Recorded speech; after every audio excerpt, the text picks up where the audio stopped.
What's up, everybody? This is Whiskey in the 6. I'm Rob. Deanston 18-year-old.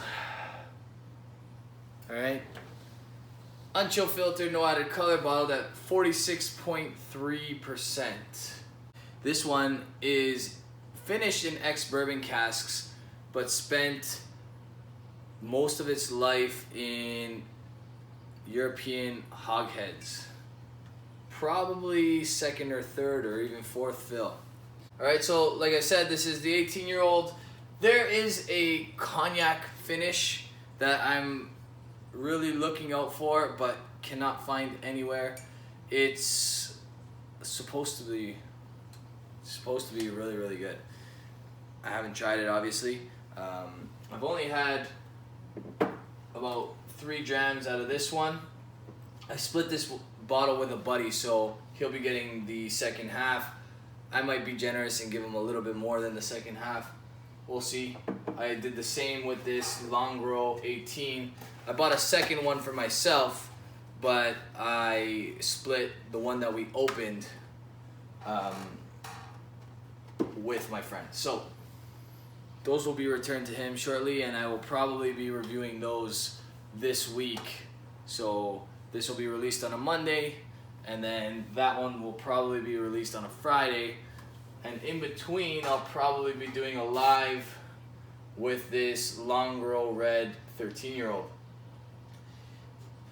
Most likely giving it a mark with Daniel from Whiskey Throttle. The reason why I plan to do actual reviews in my lives moving forward, for like the first 8 to 10 minutes, I'll actually review a whiskey, and then I'll invite my guest on following that quick review, is because I have a lot of stuff here that I would like to get to. A lot of people have been waiting for certain expressions that are on this desk, and I don't want to disappoint by keeping them waiting. The Ex-Bourbon cask, I think, dominates here.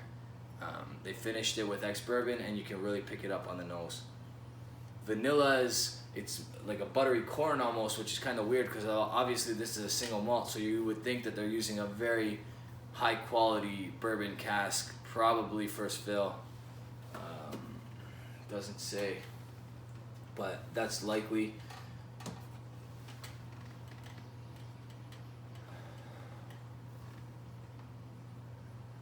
Like I said, vanilla, buttery corn, caramel.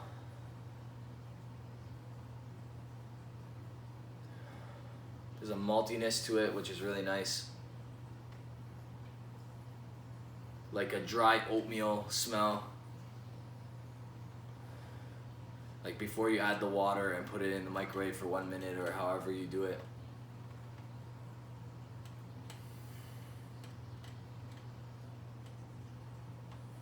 A little bit of grassy hay, like sweet hay.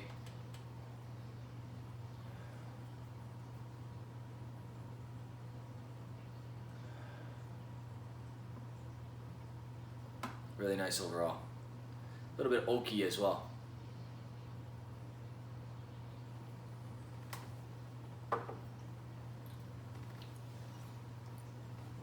So, I try not to ever judge something by its initial taste, because especially if it's your first dram of the day,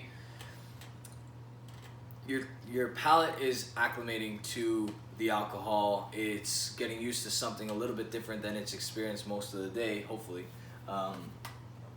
So you're not going to get all the flavors out of it on that first sip, but that first sip is pretty amazing. Vanilla, all the things I was already talking about. Some caramel, oakiness on the finish especially, but like a nice oakiness, not like a bitter oak.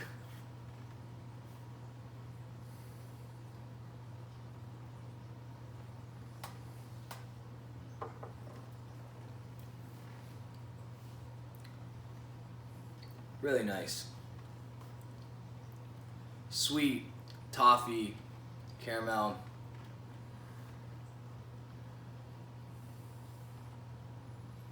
It's like an applesauce or something. Not quite apple flavor, but like fruit, some sort of fruit sauce.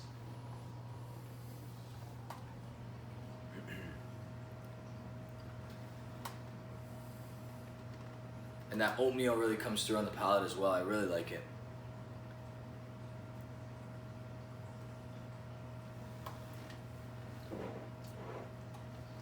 Perhaps I'll hold on to that a little longer.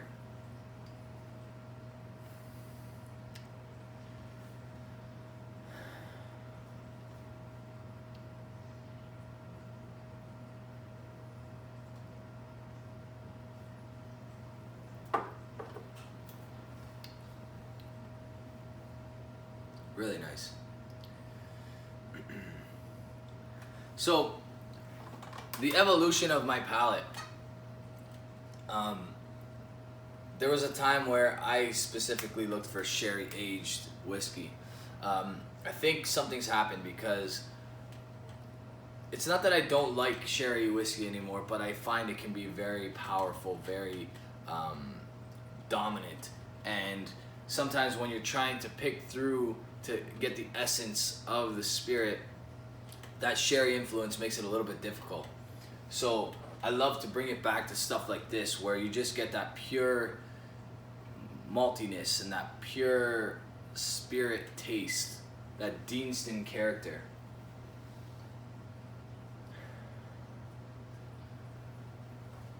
Really nice.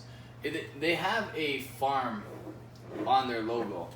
Let me give you another look at that. Alright, so there's a farm on almost all of their boxes and all of their bottles. It's on this 20-year-old that I have right here as well. It was on their 10-year-old that I reviewed earlier last year, and it's on the virgin oak expression as well. And for good reason, because when you think fresh harvested barley, that's what this is in a glass. Like, you can get that maltiness, you can get that farm-like experience, which is kind of weird, but awesome at the same time.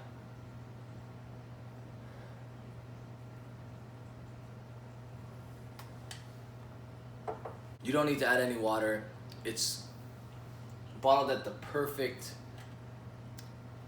ABV for everyday drinking, in my opinion. 46.3. It's not too low, not too high. It's a nice ABV. That's a really nice spirit as well. Really good stuff overall. Okay, highly recommend it. It goes for $180 or $190 at the LCBO in Ontario. So if you can pick it up elsewhere, I recommend you do so. I think you can get it for less elsewhere, especially in the provinces of Nova Scotia and Alberta.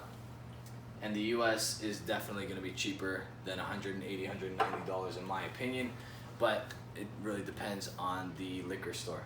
Check me out Instagram, Facebook, Twitter. I reply to pretty much every single comment, message, concern that is sent my way. You guys can also support the channel on Patreon if you like. Cheers.